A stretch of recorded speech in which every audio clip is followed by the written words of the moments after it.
This is shot in Apple ProRes LOG, the feature that turns your iPhone into a mini cinema camera. In this video, I'll show you how to set up your iPhone 17 Pro for shots just like this. It's on you though, to get to the birds.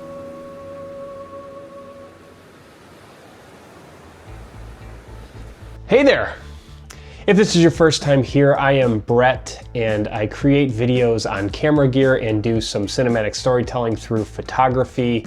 But let's dive in to how to shoot Apple Log on your iPhone 17 Pro. So if you're new to this whole idea of shooting in color profiles and log footage, and you're trying to get into grading footage, making your videos look more cinematic, let's quickly go over what is Apple Log. Well, simply put, log footage just allows you to shoot in a color profile that shoots in a very high dynamic range, meaning you can pull a lot more detail out of your shadows and in your bright areas. Pretty much it just allows you to capture more data so that you can transform all of that information into more of a stylistic look, and it allows you to get that cinematic style footage. Now, it does look dull like this straight out of camera, but that dullness is what really gives you the ability to color grade. And so now that you know absolutely everything there is to know about shooting an Apple Log, let's go over how to enable it on your iPhone. So setting up ProRes LOG on your iPhone 17 Pro is quite simple. If you open up the camera app, in the top left corner here, you'll see the resolution and frames per second. Just click on that, and now you're gonna see a little bit of settings here. You've got ProRes, resolution, and frame rate. You're gonna wanna switch that to log, and resolution, the highest resolution is 4K, so that's what I shoot in, and my frame rate is my frames per second. I like to shoot in 24 here in the US. And if you click out of that, you'll notice that if it is off, you will lose kind of this notification up here in the top right hand corner, and it'll also get a lot darker. But if you turn it log on, it gives you this grayscale. So if you do have something in the camera, you are gonna notice that it does get very gray compared to how it actually looks in real life, and that's normal. Also in the top right hand corner, you're gonna see how much record time you have. These file sizes are pretty big, so right now I only have 2 minutes, and if you haven't cleaned out your memory in a while like I haven't, it's gonna give you this kind of notification to go to your storage settings and clear it out so that you get more time for recording. In the top left hand corner is your exposure value. I like to put that at minus 0.7, but other than that, you can mess around with that all you want, but you are now shooting in ProRes LOG. All right, your camera is all set up, and now comes the fun part. Let's head out of here into the world on this beautiful fall day in Cleveland and get some shots and turn them cinematic.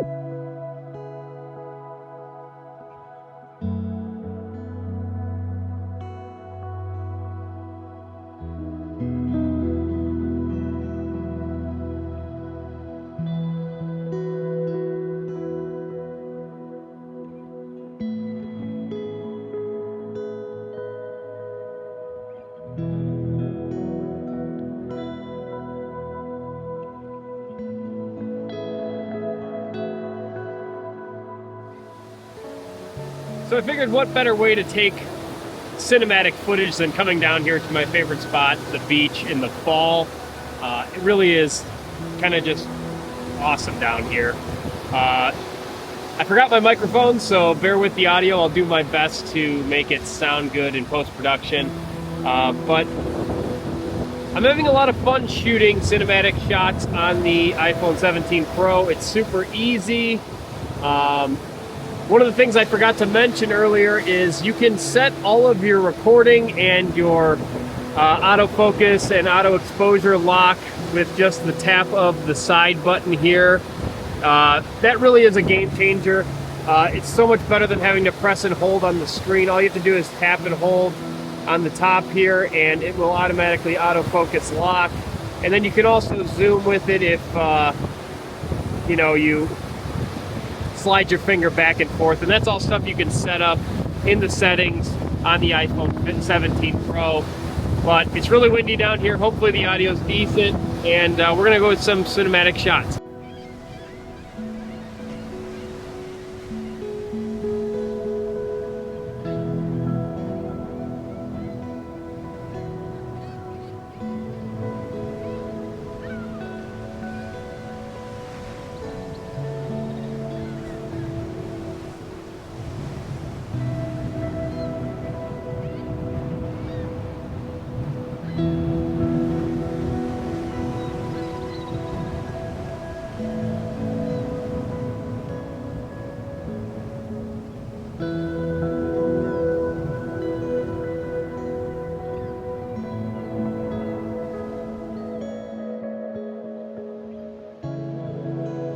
Cleveland in the fall is very just magical. It's awesome with all of the leaves changing and blowing in the wind. It really, you can make some great feeling shots with everything kind of going on, and especially on a day like this today where it's overcast, but it's very, the sun comes out intermittently, and shooting an Apple log really helps you out with that because there are a lot of dark areas, and then it also gets bright very quickly. So being able to pull the details out of the shadows and out of those brighter areas in your shots is a must-have on days like this in the fall, or, you know, when it's kind of back and forth between rain and sun. So I'm very excited to see how the shots and show you guys how the shots turned out. Let's head back to the studio and I'll show you how I color grade them in post-production. Okay, so we're back here at the studio, and I had a great time going out and getting some of that footage.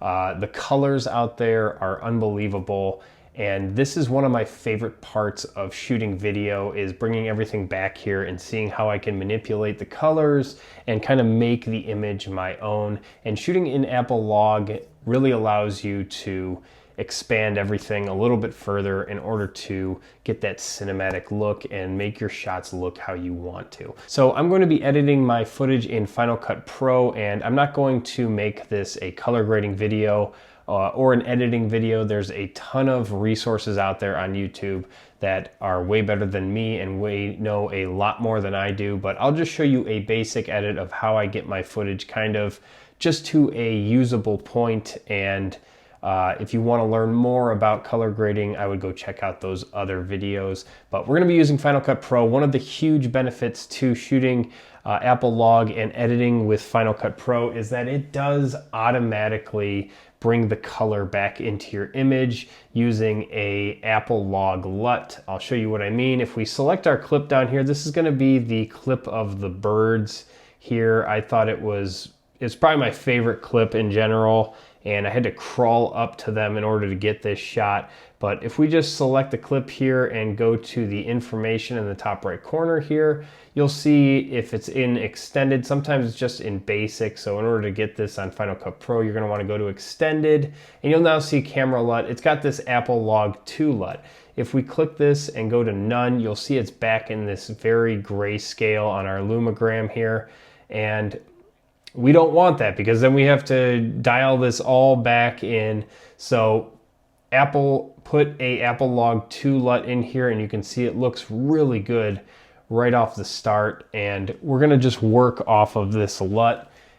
So once I have this set up, I will go in and I will add a color wheel. And all I'm gonna do is make sure my exposure and my highlights and dark areas are around 0 on the dark end and around 100 on the bright end. So I usually don't have to mess with global too much. As long as you get your exposure right, you should be fine with this. So I'll go to shadows and I'll just tune those down, get them down to like 0 area. And then my highlights I'll bump up to 100. And as you can see, that brings a lot of color back into this. And you really don't have to mess too much. I like to get my midtones obviously towards the middle of the graph, and then what we'll do is we'll just pull our shadows back down a little bit. And the nice thing and fun thing about this is that this is where your art kind of comes in. It's all just up to what you want your image to look like. There's obviously some standards, but if you're shooting a horror film or something like that and you want to make the colors a little off or a little bit darker, this is where you can do that. So you can really just create this and make it your own. And so once I'm about here with this, I mean, this looks really great to me. I like to use MLUT, and I will add in a LUT. So if I click on that, it adds this LUT to it. And I usually keep it around the 70% mark, but this one looks really cool to me. And then we're at about 70%. And then from here, I'll make just another color wheel, and I'll add another one here, and we'll just go in here and name this, say, just second edit, and this will be our second edit to the colors. And let's see, it looks like we're a little high on the highlights. We're pretty good, but we're gonna wanna bump maybe the shadows up just a touch. And anywhere you see a flat line like here is, you know, pretty much just telling you you don't have any information there. But yeah, that looks really good to me. It looks like a nice warm day. And then you can really get into some crazy stuff by adding, say, we could add a third color wheel, and then we could do a color mask here, and then just select the sky. Say we want the sky a little bit darker to make the birds pop. We could, you know, add that to it and maybe just bump the highlights up a little bit. And if we wanted to add another color wheel and kind of do the same thing, but maybe for like the rock here, and we wanted to just highlight that rock, we could bump that up. And you can see that this kind of gets to be, you know, you can really go really in depth with this, like really hardcore. And I kind of like that. Darken that a little bit and just make the birds pop. And I think we have a great shot right here. And this is just a very quick edit. I try not to spend too much time because, again, these shots are for YouTube. I'm not making a feature film here.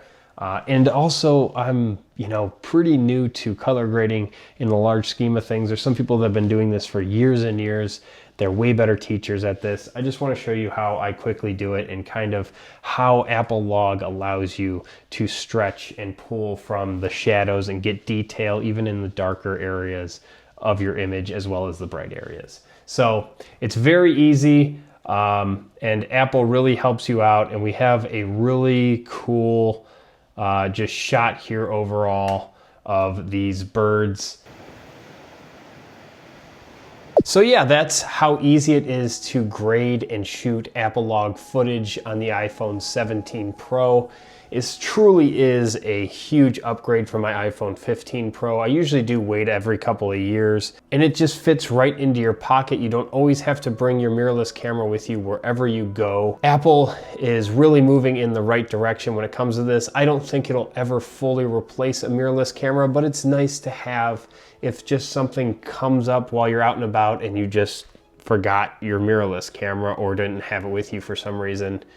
But if you want to learn more about the iPhone 17 Pro, subscribe to the channel here.